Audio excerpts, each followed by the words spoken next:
Hey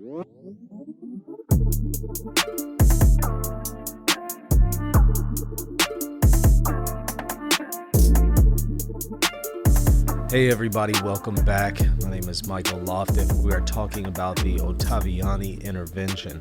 There are some who mentioned in the comment section in a previous video to do a video about the Ottaviani intervention. Now, Ottaviani was a cardinal around the time of the Second Vatican Council. He played a very, very important role during that time, not only prior to the council, but actually during the Second Vatican Council and somewhat afterwards. Now, what happened is Cardinal Ottaviani made some critical remarks of the Novus Ordo that are often repeated today, and people will then cite Ottaviani as a witness against the Novus Ordo. Here's what Ottaviani said.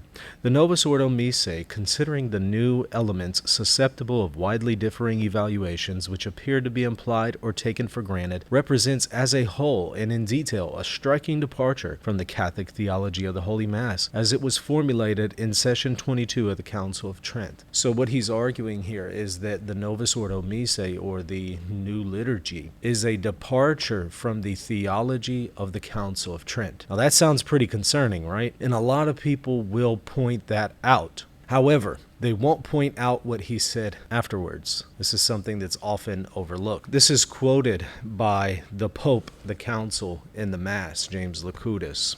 This is on question 14, page 128 and 29 of the edition that I have. Here's what Ottaviani said after he wrote this, and after having heard what Paul VI said, Pope Paul VI said in response. He says, quote, "I have rejoiced profoundly to read the discourse by the Holy Father on the question of the new Ordo Missae, and especially the doctrinal precisions contained in his discourses at the public audiences of November 19th and 26th, after which I believe no one can any longer be genuinely scandalized." He was satisfied with the doctrinal clarifications that he was given by Pope Paul VI, and he wants to say nobody can be genuinely scandalized. So he accepted the Novus Ordo Missae and its theology after this. Moreover, he goes on to say something else later, and this is also quoted in the same book. "The beauty of the Church is equally resplendent in the variety of the liturgical rites which enrich her divine cult, when they are legitimate and conform to the faith. Precisely the legitimacy of their origin protects and guards them against the infiltration of errors. The purity and unity of the faith is in this manner also upheld by the supreme magisterium of the Pope through the liturgical laws." What is he saying? Well, he's saying exactly what I said elsewhere in a previous video, and that is the liturgical decrees of the Church are theologically safe. And he wants to say the liturgy and the theology of the liturgy is not harmful to souls. It's safe because the supreme magisterium guarantees its safety.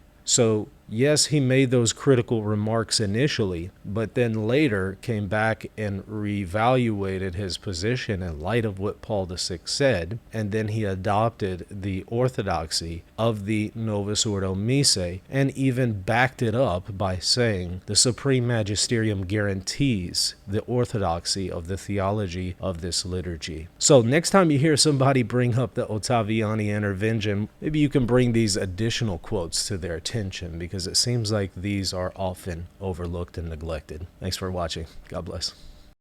Hey RNT fans, just a quick word from our sponsor. Be sure to check out realestateforlife.org if you want to sell a home or buy a home and you want to use an agent who shares your perspective about the pro-life cause. Make sure to check them out, realestateforlife.org, to support the pro-life movement and your choice to sell or purchase a home. God bless.